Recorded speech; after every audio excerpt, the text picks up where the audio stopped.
Bonjour à tous et bienvenue dans cette nouvelle review de ma série consacrée au film de la licence Pokémon. Aujourd'hui on va aborder le troisième film, le dernier d'ailleurs scénarisé par Takeshi Shudo que vous commencez à bien connaître à force. Ce qui veut donc dire que c'est sûrement l'une des dernières fois où l'on parlera de lui, mais ne vous inquiétez pas car pour ce film aussi, il nous aura réservé plusieurs anecdotes assez croustillantes sur lesquelles nous reviendrons plus tard comme d'habitude. Mais en attendant, voyons ce que ce film nous réserve. Pokémon 3, ou plus communément appelé le sort des Arbis, encore une fois sorti chez nous au cinéma, et évidemment, encore une fois, je ne l'ai pas vu à ce moment-là.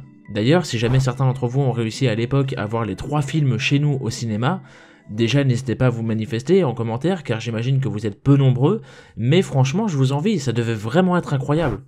Mais pour le coup, malgré le fait de ne pas l'avoir vu au cinéma, je dois tout de même vous avouer qu'il s'agit là du premier film Pokémon que j'ai vu. Alors bien évidemment, c'était en DVD et plusieurs années plus tard, mais tout de même. Et par conséquent, je dois bien avouer que j'ai sûrement un peu de ce fameux facteur nostalgique. Enfin, j'ai envie de vous dire. Plus sérieusement, c'est un film que j'apprécie beaucoup, déjà sûrement car il doit y avoir une part de nostalgie, mais surtout car il y a des points vraiment intéressants à aborder selon moi. Alors ne perdons pas plus de temps et rentrons directement dans le vif du sujet. Pour cela, on va commencer par aborder le personnage de Molly. Un personnage que je trouve tellement génial en vérité pour tout ce qu'elle dégage comme idée et comme morale autour d'elle. Molly, et c'est important de le préciser, est une petite fille assez ordinaire mine de rien. Elle veut simplement passer du temps avec sa famille, quoi de plus normal à cet âge. Mais ce que j'aime là-dedans, c'est la tournure que vont prendre tous les désirs d'une simple petite fille grâce aux Arbis.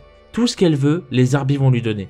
Un père matérialisé par Entei, une mère par l'intermédiaire de Delia, et une tranquillité en s'isolant du reste du monde comme dans un cocon. Au final, Molly fuit la réalité des choses et vit dans sa propre utopie. Elle peut faire et devenir tout ce qu'elle désire. Même traverser les limites de l'espace-temps, puisqu'elle parvient non seulement à se dédoubler, mais aussi à vieillir ou rajeunir à sa guise. Ces passages sont tellement bizarres et à la fois tellement stylés, et c'est justement ça que j'aime avec ce personnage. Certes, c'est très perché, et certains iront peut-être même jusqu'à dire qu'elle est complètement matrixée, complètement folle, mais quelque part, on peut assimiler tout cela à une sorte de caprice digne d'une enfant justement.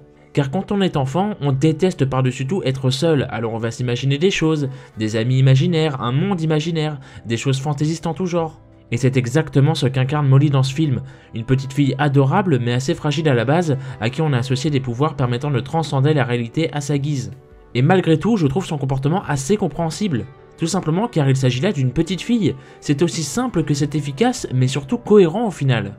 Et c'est bien malheureusement l'une des seules et uniques fois où un personnage humain exclusif au film sera autant travaillé, mais on en reparlera le moment venu. Molly est au centre de tout dans ce film. C'est elle qui incarne cette thématique de la famille et qui va faire graviter tout le monde autour d'elle et autour de ce thème justement. Et puisque l'on en parle, penchons-nous sur le cadre de la famille dans ce film. Prenons tout d'abord le cas d'Entei qui jouera la figure paternelle pour Molly. Un père plutôt dévoué d'ailleurs qui sera prêt à n'importe quoi pour elle si tel est son désir comme il le répète si bien. J'aime beaucoup de choses vis-à-vis d'Entei dans ce film, notamment le fait qu'il s'agit d'une simple création des Arbis. Et malgré cela, c'est une véritable relation qui s'est finalement créée entre lui et Molly. Une relation attachante surtout car Entei représente vraiment ce père un peu gaga pour sa fille, qui va justement vouloir céder à tous ses caprices. Je ne vous cache pas qu'à l'époque, quand j'étais plus jeune, je pensais que le père de Molly s'était simplement transformé en Entei par l'intermédiaire des Arbis. Alors je ne sais pas si j'étais le seul à penser cela ou non, mais en tout cas quand j'ai appris qu'il n'était au final qu'une simple création des Arbis, ça m'avait vraiment fait l'effet d'un plot twist. Car je trouve qu'on arrive vraiment bien à s'attacher à Entei, et c'est bien évidemment l'effet voulu. Mais en arrivant à cette fameuse scène du sacrifice, Entei qui implore Molly de l'aider, car elle seule est capable de lui faire repousser ses limites, vu qu'il est l'incarnation même de ses désirs. C'est tellement poignant et ça marche tellement bien. Mais Entei n'est pas le seul à se caractériser par ce facteur familial. En effet, Sacha lui aussi incarne cela, notamment au travers de son rôle dans ce film. Vous le savez, Entei a kidnappé Delia afin d'offrir une nouvelle mère à Molly. Par conséquent, cela positionne Delia en tant que pilier autour duquel Sacha et Molly vont s'opposer pour tenter de récupérer leur figure maternelle. Et j'apprécie beaucoup l'idée d'avoir un Sacha un peu plus moralisateur, pourrait-on dire, dans ce film. Il va ainsi s'opposer à Molly afin de lui faire comprendre qu'elle ne peut pas continuer comme ça. Elle ne peut pas agir de manière si égoïste. Elle ne peut pas fuir la réalité des choses et faire comme si de rien n'était, faire comme si tout cela était normal. C'est ça le rôle de Sacha dans ce film, celui de dénoncer le comportement de Molly, celui d'incarner la réalité des choses, et non pas de se contenter d'un idéalisme fictif, et cela en s'opposant littéralement à elle, et tout cela grâce à l'intermédiaire de Delia techniquement. Vous voyez un peu la boucle que tout cela forme? À chaque fois ces 4-là sont reliés, et il est très difficile de parler de l'un de ces personnages sans évoquer les 3 autres, tellement ils sont connectés à travers ce film. Mais Sacha incarne également cet aspect familial par un facteur bien plus externe, celui de Dracofeu. Je pense que l'on a tous adoré la scène de son retour dans ce film, et à juste titre pour le coup. Non pas simplement car c'est plutôt badass et qu'on aime voir Dracofeu, mais aussi et surtout car c'était bien fait et que cela sert la thématique principale du film. Je pense notamment à la scène durant laquelle Dracofeu est tranquillement dans la vallée dracorifique lorsqu'il voit Sacha avoir des ennuis, et il décide ainsi d'aller lui prêter main forte. Non seulement ça s'intègre très bien dans ce film, malgré le fait que cela soit du pur fanservice, mais cela permet également d'accentuer cet aspect familial que Sacha entretient avec ses Pokémon justement. Même si en vérité, je dois bien vous avouer que j'aime aussi beaucoup cette scène, car c'est une belle façon de ramener les anciens Pokémon de Sacha, chose qui malheureusement ne reviendra pas très souvent dans les films. Et pour finir sur ce point, parlons maintenant des Arbis, car non seulement il y a beaucoup à en dire, mais surtout j'attendais l'occasion de vous en parler depuis si longtemps. Tout simplement car quand vous pensez à ce Pokémon qu'est Zarbi, si vous ne connaissez pas l'animé, vous vous dites simplement que les Zarbis sont des Pokémon à la limite cool parce qu'ils représentent l'alphabet, donc l'idée est sympa, mais hormis ça on s'en fout, c'est complètement naze comme Pokémon. Et dans ce cas-là, j'ai envie de vous dire que vous êtes naïfs mes amis. Parce que dans l'animé, les Zarbis sont de véritables monstres, et vous allez rapidement comprendre pourquoi, mais surtout à quel point. Déjà, il faut savoir que dans ce film, les Zarbis sont considérés comme des Pokémon légendaires, principalement dû au fait qu'on en sache très peu sur eux, mais aussi et surtout au vu de leur capacité assez effrayante mine de rien. Pour commencer, ils possèdent leur propre dimension, et ils sont également capables de rentrer en contact avec d'autres dimensions, comme celle des humains ou encore celle de Dialga et Palkia comme nous avons pu le voir lors du 10e film. Mais ne vous inquiétez pas, on reviendra sur ce point dans un tout petit instant. En soi, c'est déjà quelque chose d'assez impressionnant, mais le pire et de très loin, ce sont leurs pouvoirs démontrés dans ce film. Si jamais vous ne le saviez pas, les Zarbis ont le pouvoir de percevoir les sentiments des autres créatures qui les entourent, pour ainsi rentrer en contact avec eux. Une fois cela fait, ils sont carrément capables de transformer la réalité selon les sentiments de la personne en question. Je répète, ils peuvent transformer la réalité et non pas créer de simples illusions. Vous vous rendez compte de la chose ? Pour information, c'est exactement ce qu'il s'est passé ici avec Molly, car quand on regarde bien, Molly n'a rien fait de mal, du moins d'elle-même en tout cas. Hormis être égoïste à la limite, mais encore une fois personnellement je trouve ce comportement normal pour un enfant. Mais en vérité ce sont toujours les Zarbis qui contrôlaient la chose. Ce sont eux qui, incarnés par Entei, qui n'est donc qu'une simple création d'eux, accentueront ses désirs jusqu'à l'extrême, notamment vis-à-vis du kidnapping de Delia ou encore de l'apparition de la fameuse barrière afin d'être tranquille. Sérieusement, je trouve ça complètement dingue que les Zarbis cachent de tels pouvoirs, de telles capacités. Surtout que plus la personne envers laquelle ils sont connectés désire une chose, plus leur force est décuplée. Ils sont véritablement dangereux, monstrueux.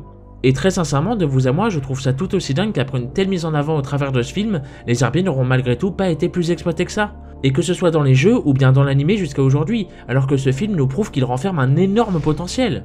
Ceci étant dit, revenons maintenant sur le point des dimensions. Vous n'êtes pas sans savoir que dans l'animé, les seuls Pokémon possédant leur propre dimension sont le trio de la création, donc Dialga, Palkia, Giratina, ainsi que leur père Arceus. Mais il existe également la dimension des Zarbis, qui est extrêmement intéressante à mon sens. Pour commencer, au tout début du 10e film, lorsque Dialga et Palkia s'affrontent, c'est dans la dimension des Zarbis.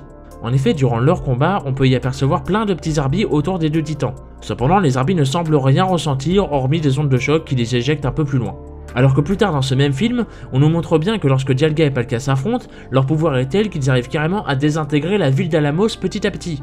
On peut donc en conclure que non seulement la dimension des Zarbis a pu rentrer en collision avec les dimensions de Dialga et Palkia, qui sont respectivement les maîtres du temps et de l'espace, je vous le rappelle, mais en plus de cela, malgré le fait que leur dimension soit devenue un terrain de jeu pour ces monstres, ils ne sont pas effrayés et ne subissent même aucun dégât. Ça me rend dingue de me dire que ces Pokémon sont puissants à ce point-là, je ne sais pas si vous vous rendez compte, même moi j'ai du mal à le réaliser et je trouve ça tellement génial. Car les Zarbis sont construits, dans l'anime en tout cas, comme des Pokémon tellement mystérieux, tellement puissants. J'adore ce genre de construction, ce genre de mise en avant. Et encore plus dans leur cas où on a très peu d'informations sur eux. Ils sont si peu exploités et cela permet de garder du mystère, de garder cette aura presque menaçante autour d'eux. Même si, évidemment, à côté de ça, j'aimerais tellement en savoir plus, les voir encore et toujours plus mis en avant, les voir enfin exploités à leur juste valeur, afin que l'on puisse se rendre compte une bonne fois pour toutes de leur plein potentiel. Par ailleurs, toute cette idée autour des facultés des Zarbis ainsi que de leur fonctionnement est une nouvelle fois appuyée lors d'un épisode de la série principale. En effet, lors de l'épisode numéro 265, intitulé chez nous Souvenir, Souvenir, Ondine explique qu'à son contact avec le Zarbi de cet épisode, elle aurait ainsi été en mesure de lire son esprit, prouvant qu'ils sont bel et bien capables d'entrer en contact direct avec des humains, et cela sans passer par de la télépathie, précisons-le.